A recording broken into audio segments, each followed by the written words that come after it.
Islamabad high court में आज एक के बाद एक बड़ी डेवलपमेंट हो रही है। जैसे कि आप जानते हैं कि ईमान मजारी और जस्टिस सरफराज डोगर उनके दरमियान जो एक तल्ख कलामी हुई थी, बल्कि आप ये कह सकते हैं कि पहल जो है वो जस्टिस सरफराज डोगर की जानिब से हुई थी, जब उन्होंने जो है वो बहुत तज़हीक आमेज़ गुफ्तगू की और ऐसे अल्फाज अदा किए जो हरासमेंट में आते हैं, और जिसके बाद उनके खिलाफ कानूनी चाराजोई का आगाज़ किया गया ईमान मजारी साहिबा की जानिब से। इस वक्त तक इस्लामाबाद हाई कोर्ट में 4-5 बड़ी डेवलपमेंट्स हो चुकी हैं। उन डेवलपमेंट्स पर एक एक करके बात करेंगे, लेकिन दो बड़ी डेवलपमेंट्स हुई हैं। एक तो जस्टिस आजम खान जो है ये कैसे इमरान खान के खिलाफ इस्तेमाल हुए थे और इनके खिलाफ भी एक रिट जो है वो आ गई है। मसूदुर रहमान, राजा मसूदुर रहमान एक वकील है रावलपिंडी बार के और कश्मीर से इनका ताल्लुक है। उन्होंने इनकी तैनाती को चैलेंज किया है। बड़ी स्ट्रॉन्ग जो है वो एक रिट है और उस पर हम बात करेंगे नेक्स्ट वीडियो में। जस्टिस सरफराज डोगर के खिलाफ भी एक रिट जो है वो इस्लामाबाद हाई कोर्ट में आई है। तो मैंने आपको अर्ज किया कि बड़ी डेवलपमेंट्स जो है वो इस्लामाबाद हाई कोर्ट में हो रही हैं। पहले बात करते हैं कि आज मारंग बलोच का नाम ECL से निकालने की केस की समाअत थी। ये वही केस है जिसमें जस्टिस सरफराज डोगर ने बदतमीजी की थी ईमान मजारी साहबा के साथ। आज उस केस की समाअत के मौके पर ईमान मजारी तो पेश नहीं हुई। ईमान मजारी के जो मामून वकील हैं उनका नाम है एमल खान मंदोखेल, वो अदालत के सामने पेश हुए और एमल खान मंदोखेल ने अदालत के सामने पेश होकर कहा कि क्योंकि पिछली समाअत के ऊपर एक अफसोसनाक वाक़या हुआ था और ईमान मजारी ने आपके खिलाफ, उन्होंने जस्टिस सरफराज डोगर को कहा कि उन्होंने आपके खिलाफ जो है वो कानूनी चाराजोई का आगाज कर दिया है, आपके खिलाफ सुप्रीम जुडिशल काउंसिल में रेफरेंस भी दायर कर दिया है, तो लिहाजा अब आप ये केस ना सुनिए, आप इस केस को किसी और जज के पास ट्रांसफर कर दें। लेकिन जस्टिस सरफराज डोगर ने कहा कि जी क्या ऐसा हुआ, उस दिन क्या हुआ था। उन्होंने कहा जी पूरे मीडिया को पता है, पूरे पाकिस्तान को पता है उस दिन क्या हुआ था। लेकिन जस्टिस सरफराज डोगर ने बिल्कुल जो है वो उन्होंने कहा ऐसा तो कुछ हुआ ही नहीं था और इस बुनियाद के ऊपर केस ट्रांसफर नहीं किया जा सकता। और उन्होंने समाअत गैर मुय्यना मुद्दत तक मुलतवी करते हुए कहा है कि ईमान मजारी को कहें कि वो इसी बेंच के सामने पेश हों।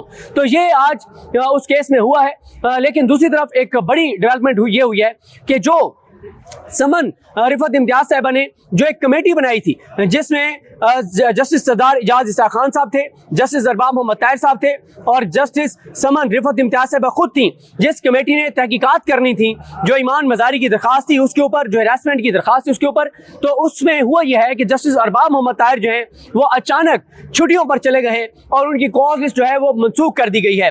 3 दिन के लिए जस्टिस अरबाब मोहम्मद ताहिर छुट्टी पर चले गए हैं। और आपको पता है कि पाकिस्तान की अदालतों में किस तरह से चीजें चलती हैं। जब भी किसी जज के सामने कोई ऐसा केस लगता है या ऐसा मामला होता है जिसमें फैसला कराना मकसूद नहीं होता, तो फिर उस जज को छुट्टी पे भेज दिया जाता है। जस्टिस आमिर फारूक कई बार ये कर चुके हैं और कई जज कर चुके हैं। अभी आप देखें कि इसदाद दहशतगर्दी अदालत के जज अमजद शाह जो है रावलपिंडी में, वो भी पिछली कोई 3-4 हेयरिंग्स में से 2 में से वो छुट्टी पर थे, क्योंकि इमरान खान साहब की 26 नवंबर के 7 केसेस में जो गिरफ्तारी डाली गई है उसमें फैसल मलिक साहब जो है, जो इमरान खान साहब के वकील हैं, उन्होंने इमरान खान साहब की जमानतें दायर की हुई हैं और जज अमजद शाह जो है वो 2 बार पिछली 4 हेयरिंग्स में 2 बार वो छुट्टी पे जा चुके हैं और उन्होंने समाअत नहीं की।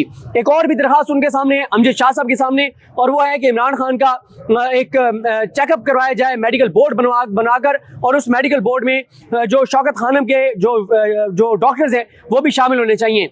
इस वक्त मैंने जैसा साहब को अर्ज किया कि तमाम नजरें इस्लामाबाद हाई कोर्ट की उस कमेटी की तरफ हैं, क्योंकि अभी तक कल आपको पता ही है कि जो मुल्जिम है इस जो उन्होंने हरासमेंट की जो जस्टिस डोगर, ये 15 नंबर से इनको उठाकर लाए जस्टिस जाहिया खान। ये जस्टिस जाहिया खान के ओपनर बैट्समैन हैं, ये जस्टिस जाहिया खान के अहम तरीन खिलाड़ी हैं।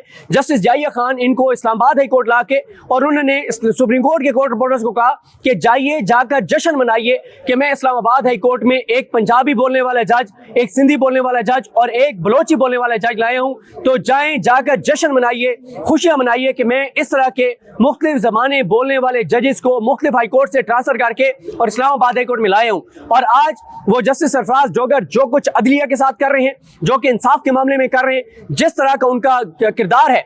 आप एक चीज और देखिए कि इस्लामाबाद हाई कोर्ट के आजाद जज जस्टिस बाबर स्तार ने एक लेटर लिखा। उन्होंने कहा कि जो 3 जज ट्रांसफर होकर आए हैं, इनके साथ जो हमला है वो इस्लामाबाद हाई कोर्ट में वुकला से पैसे मांग रहा है, क्लाइंट से जो क्लाइंट्स हैं उनसे पैसे मांग रहे हैं, तो इसकी तहकीकात करवाई जाए। तो आपको पता है उसके बाद क्या हुआ उसके बाद ये हुआ कि जस्टिस सरफराज डोगर की अदालत के बाहर उनके चैम्बर के ऊपर जो कैमरा लगा हुआ था, सीसीटीवी कैमरा, बजाय इसके कि तहकीकात होती, सीसीटीवी फुटेज देखी जाती, बल्कि जस्टिस सरफराज डोगर के चैम्बर के ऊपर लगा हुआ जो कैमरा है उसके ऊपर टेप चढ़ाकर और उस कैमरे को ही खत्म कर दिया गया। ये तो हालात है इस्लामाबाद हाई कोर्ट के, और इंतहाई डिटाई के साथ, बजाय इसके कि आप हैरेसमेंट के मुल्जिम में और आपके खिलाफ एक कमेटी बन गई है, उस कमेटी ने कल जो है वो हेयरिंग करनी थी और कल ही जस्टिस सरफराज डोगर जो मुल्जिम है हैरेसमेंट के केस के, उनको नोटिस होना था। बजाय इसके कि वो बतौर मुल्जिम पेश होते और अपनी गवाही देते, उन्होंने अपने इख्तियारात इस्तेमाल करते हुए, इंतजामी इख्तियारात इस्तेमाल करते हुए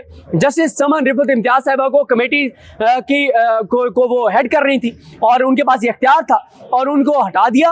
और जो फोरम है कमेटी तो एक अलग है, जो फोरम है हैरेसमेंट अगर किसी के साथ होती है वर्क प्लेस के ऊपर, तो उसका जो फोरम है उस फोरम की जिम्मेदारी से उनको हटाकर और जस्टिस इनाम अमीन मिन्हाज को लगा दिया। जस्टिस इनाम अमीन मिन्हाज 26 आईनी तरमीम की पैदावार है, ये निज़ाम उनको लाया है। नून लीग, पीपल्स पार्टी, ये निज़ाम, जस्टिस जाहिया खान, ये सारे मिलकर इनाम अमीन मिन्हाज को लाए हैं। उनको उस फोरम का उन्होंने जिम्मेदारी दे दी है जो हैरेसमेंट के मामलात को देखेगा। और लेकिन अभी तक उस कमेटी को चेंज करने का, ख़त्म करने का कोई नोटिफिकेशन सामने नहीं आया।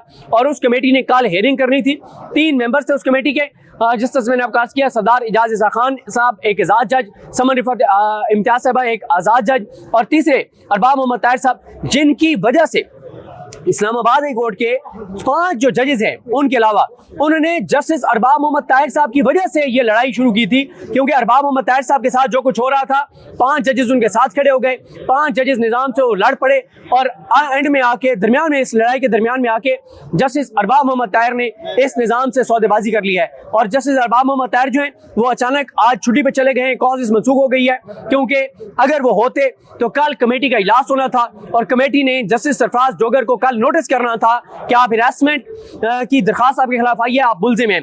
तो बहरहाल जी, अभी चंद मिनट बाद जब हम ये वीडियो कर रहे हैं, शायद उस वक्त तक आप ट्विटर पे अपडेट्स देख चुके हो, और वो मामला है कि मतीउल्लाह जान साहब की एक दरखास्त लगी हुई है जो 26 नवंबर की, जब वो रिपोर्टिंग कर रहे थे और वो पिम्स जा रहे थे, मुख्तलिफ जगहों पर जा रहे थे, उनको और साकिब बशीर साहब को उठाया गया था, साकिब बशीर साहब को छोड़ दिया गया था, मतीउल्लाह जान साहब को फिर एक केस उनमें बना दिया गया था कि वो कोई नशावर चीज़ें, नशा, कोकेन, इस तरह की चीज़ें जो हैं वो कोई पता नहीं बेचते हैं, इस तरह का घिनौना केस, घटिया केस बना दिया गया था। उस FIR की क्वैशमेंट के लिए रुजू किया गया था इस्लामाबाद हाई कोर्ट से। वो केस आज जस्टिस ये जो सरफराज डोगर हैं उनके सामने, आजम खान के सामने लगा हुआ है, और एक और केस उनके सामने लगा हुआ है, वह है तारिक महमूद जहांगीरी साहब के खिलाफ। लेकिन अब मुझे लगता है तारिक महमूद जहांगीरी साहब के खिलाफ जो केस लगा हुआ है उसमें बहुत मुश्किल है कि उनके खिलाफ कोई कार्रवाई जस्टिस डोगर करें, क्योंकि जस्टिस डोगर के साथ जो जज आजम खान बैठे हैं, जस्टिस आजम खान, उनकी भी तैनाती को जो है वो राजा मसूदुर रहमान ने जो है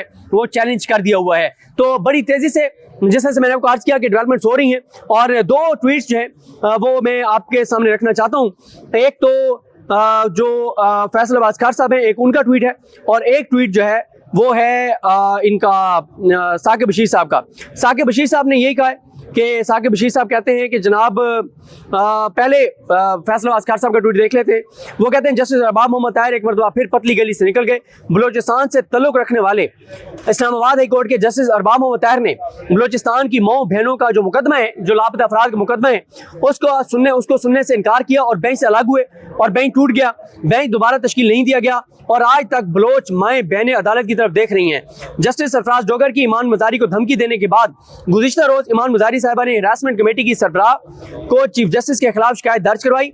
जस्टिस समन रिफत इम्तियाज ने एक कमेटी तश्कील दी और उस कमेटी में अरबाब मोहम्मद ताहिर शामिल थे। कल उसने समाअत करनी थी, लेकिन फिर वही हुआ कि अरबाब मोहम्मद ताहिर जो है वो छुट्टियों पर चले गए ताकि समाअत जो है वो ना हो सके।